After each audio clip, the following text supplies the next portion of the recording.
सगळेच हे सांगतात की चिन्ह है मशाल, जीत होगी विशाल. 14ची जे जुमले होते त्याला आता गॅरंटी म्हणून ब्रँडिंग झालं. ब्रँडिंगमध्ये उत्तम आहेत, पण लोक पण विचारतात पापाने वॉर रुकवा दी, आमच्याकडची महागाई का नाही थांबवत तुम्ही, बेरोजगारी का नाही कमी करत. मतदान करा अशी खरं तर त्या लोकांनी प्रत्येक ठिकाणी जी आहे ती तशी ॲडव्हर्टाईज केलेली आहे, टॅगलाईन वापरलेली आहे. आपल्याकडे अजून जो आहे तो इंडिया आघाडीचा अजून चेहरा फिक्स नाही असं देखील म्हटलं होतं आणि म्हणून खूप ट्रोल होतंय. आपल्याला अवघे काही दिवस उरलेले आहेत आणि अवघ्या काही तासांमध्ये जे आहे ते लोकसभेचं मतदान होणार आहे. मात्र त्यासाठी सगळ्यांचं लक्ष लागलेलं आहे ते म्हणजेच शिवसेनेकडे. शिवसेनेचे 2 गट पडल्यानंतर शिवसेना उद्धव बाळासाहेब ठाकरे या गटासंदर्भात प्रत्येकाला उत्सुकता आहे आणि आपल्यासोबत या ठिकाणी आदित्य ठाकरे आहेत. आदित्यजी, खरं तर शिवसेना उद्धव बाळासाहेब ठाकरे या गटाकडे प्रत्येकाचं लक्ष लागलेलं आहे, कारण शिवसेना जरी 58 वर्षाची झाली असली तरी गेल्या 2.5 वर्षापासून ज्या पद्धतीचं शिवसेनेसंदर्भातलं राजकारण सध्या बघायला मिळतं आहे, एक हायलाईट झालेला मुद्दा आहे. पहिल्यांदाच शिवसेनेचे 2 गट पडलेले आहेत. कशा पद्धतीनं सामोरे जाणार आहात? मला वाटतं एक मोठा ॲडव्हान्टेज आम्हाला हा आहे की जो मूळ शिवसैनिक आहे, शिवसेना जे आमचा परिवार आहे, शिवसेना म्हणून मतदान करणारच आहे. आणि ह्याच शिवसेनेला पुढचं जे नाव जोडलं गेलेलं आहे उद्धव बाळासाहेब ठाकरे, त्यांचे देखील अनेक चाहते आहेत ज्यांनी त्यांचं काम बघितलेलं आहे, 2-2.5 वर्षाचा कार्यकाळ बघितलेला आहे. मग कोविडच्या काळात असेल किंवा इतर मग उद्योग क्षेत्रात असेल, कृषी क्षेत्रात असेल, ही लोक देखील शिवसेना उद्धव बाळासाहेब ठाकरेच्या मशालीलाच मतदान करतील ही खात्री आहे. आदित्यजी, एकूण जर बघितलं तर मशाल हे चिन्ह तुमच्यासाठी तसं नवीन आहे. याच्या आधी निवडणूक जी आहे ती आपण मशाल चिन्हावर लढलेलीच आहे. पण तुम्हाला वाटतं की लोकसभा एक मोठं क्षेत्र आहे, मोठं क्षेत्रफळ आहे आणि अनेक उमेदवार रिंगणामध्ये आहेत, मशाल हे प्रत्येकापर्यंत पोहोचलंय? नक्कीच. आणि सगळेच हेच सांगतात की चिन्ह है मशाल, जीत होगी विशाल. पण धनुष्यबाण खरं तर अनेकाच्या मनामध्ये गेल्या अनेक वर्षांपासून कायम आहे. धनुष्यबाण किंवा उद्धव ठाकरे हे जे गणित किंवा समीकरण याच्या आधी देखील लोकांनी पाहिलेलं आहे. कुठेतरी अजूनही वयस्कर मंडळी म्हणा किंवा अन्य लोकांच्या माइंडमध्ये पण अजून ते फिक्स आहे. नाही, मला वाटतं धनुष्यबाण काही दिवसांसाठी काही चोरांच्या हातात गेला जरी असला तरी प्रत्येक मुंबईकरांनी, मग नाशिक असेल, इतर पण आपण पाहिलं असेल, मेमरमध्ये ठाणं आहे, पालघर आहे, कल्याण आहे, सगळ्यांनी ठरवलेलं आहे की मशालीलाच मतदान करायचं, कारण एका वेगळ्या भावनेतून मतदान होत आहे. ही भावना आहे जे भाजपनी महाराष्ट्रात एवढं घाणेरडं राजकारण केलं, 2 पक्ष फोडले, एक परिवार फोडला, त्याच्या विरोधात हे मतदान आहे आणि चांगल्या शासनासाठी मतदान होणार आहे. मतदान तर होईल, पण एकूण या मतदानामध्ये उतरलेले जे प्रत्येक जण आहेत, म्हणजे प्रत्येक पक्षाचे जण आहेत, त्यांनी आरोप प्रत्यारोप किंवा अगदी इतिहास जो आहे तो काढण्याचा प्रयत्न केलेला आहे. तुम्ही देखील निवडणुकीला सामोरे जात आहात. तुमचे महत्त्वाचे मुद्दे जे आहेत ते अजून कुठे आहे? कारण 2 दिवस राहिलेत प्रचार. मला वाटतं 2 दिवसात आता सगळ्यांकडे मुद्दे पोचलेले आहेत, पण काही पक्ष इतिहासातच राहतात. मलाही इतिहास वाचायला आवडतं. आम्ही भविष्याबद्दल बोलतोय. काही पक्ष सगळे मुद्दे सोडून मटन मांस मच्छीबद्दल बोलतोय, आम्ही भविष्याबद्दल बोलतोय. आपल्याला आठवत असेल 2012ची निवडणूक मुंबई महानगरपालिकेची असेल, 17ची असेल, दोन्ही वेळा आम्ही करून दाखवलं. हे होर्डिंग लावलेलं आणि कामाचे फोटो लावलेले, स्वतःचे फोटो नव्हते लावले.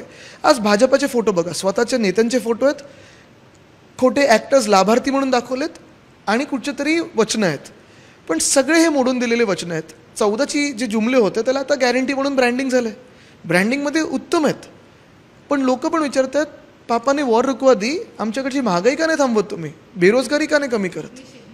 म्हणजे तेव्हा जे तुम्ही म्हणताय की जे जुमले देण्याचा प्रयत्न केला, आता त्याला गॅरंटी हा शब्द जो आहे तो विरोधकांनी वापरलेला आहे. म्हणजे जुमल्यांची गॅरंटी असं कॅल्क्युलेशन आहे? जुमल्यांची गॅरंटी, पण आता आपण पाहाल कुठेही ह्या 4 जूनला आपल्याला NDAचं सरकार बसता दिसणार नाही.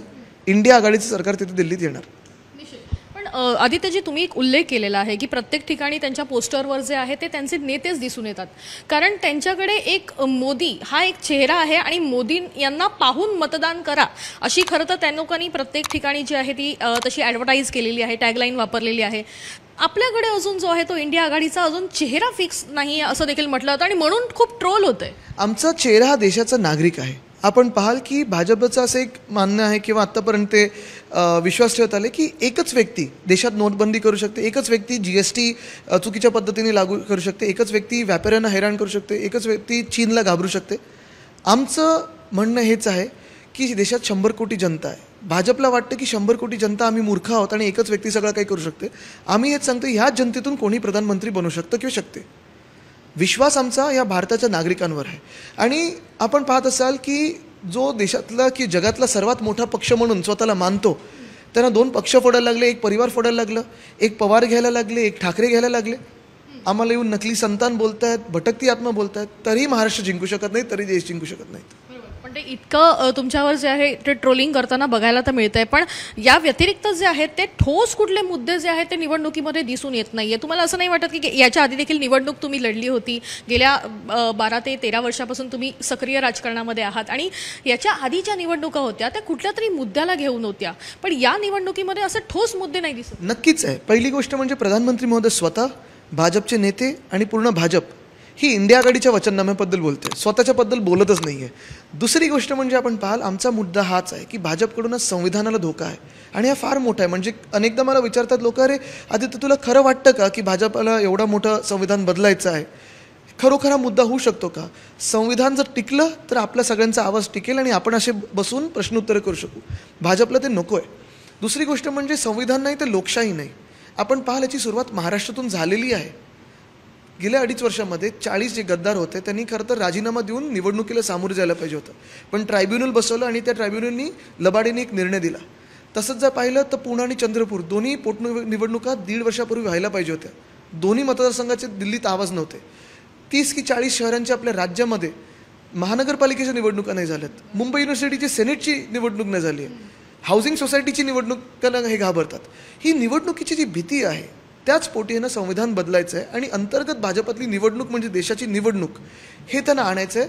तो खूप मोठा मुद्दा आहे आणि तो लोकांमध्ये गेलेला आहे. संविधान बदलासंदर्भातले जे आरोप वारंवार केले जातात, कुठेतरी महायुती जे आहे त्यांचं असं म्हणणं आहे की असे कुठलेही संविधान बदलण्याचा प्रक्रिया जी आहे ती होणार नाहीये, कारण नाहक बदनामी जी आहे ती या पद्धतीनं केली जाते, जबकी त्यांच्याच अनेक नेत्यांकडून जे आहे ते विधान. हेच तर मी सांगतो. म्हणजे अनेकदा मी हेच बोलतोय की आम्हीच कमी बोलतोय त्याच्याबद्दल. भाजपचेच लोक जास्ती बोलतात की आम्हाला 400 पार दे, आम्हाला संविधान बदलायचं आहे. कोणी सांगते आरक्षण काढायचं आहे, कोणी सांगते लोकशाही बदलायची.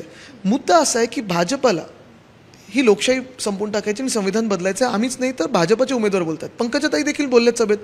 आणि मग विश्वास तरी ठेवायचा कसा? म्हणजे तुम्ही कितीतरी विषय घ्या. आपण पहा, हिंदू मुस्लिम प्रधानमंत्री महोदय आज एक बोलतात, उद्या एक बोलतात, परवा एक बोलतात, मग नंतर काहीतरी बोलतात. तसंच झालं आहे डिमॉनिटायझेशन.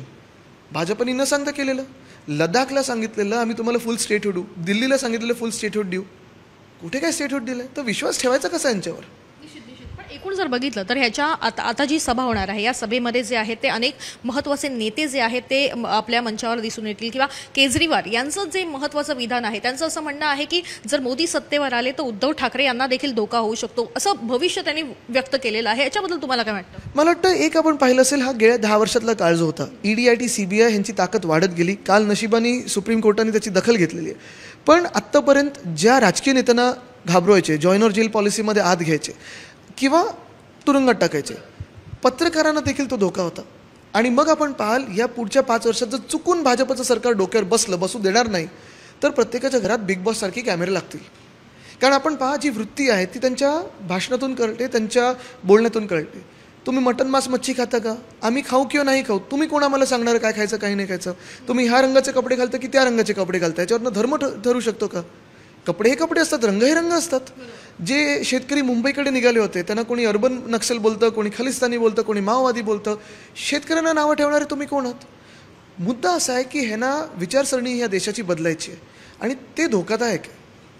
ही विचारसरणी तर बदलायची आहे जसं आपण म्हणतोय, पण एकीकडे विचारसरणीचा हा भाग आहे, दुसरीकडे जातीचं राजकारण मोठ्या प्रमाणात खास करून मुंबईमध्ये दिसून येत आहे. मुंबईमध्ये जर ईशान्य मुंबईमध्ये जर आपण बघितलं तर मोठ्या प्रमाणात मराठी गुजराती असे जातीचा वाद बघायला मिळतोय आणि त्याच ठिकाणून मोदींची जी आहे ते रोड शो देखील बघायला मिळाला, ज्यामुळे अनेक मुंबईकरांना देखील त्रास झाला. नक्कीच हे दुर्दैव आहे. बघा, कुठच्याही भाषेचं असेल, जेव्हा भाषा रचना झाली त्याच्यानंतर अनेक वर्ष आपण पाहतो संयुक्त महाराष्ट्राचा लढा असेल आणि आत्तापर्यंत महाराष्ट्र, कधी कोणाची हिंमत एवढी झाली नव्हती की आमच्या सोसायटीमध्ये तुम्ही प्रचाराला यायचं नाही, आमच्या सोसायटीमध्ये तुम्ही राहायला यायचं नाही. पहिल्यांदा असं होतं त्या सोसायटीजमध्ये.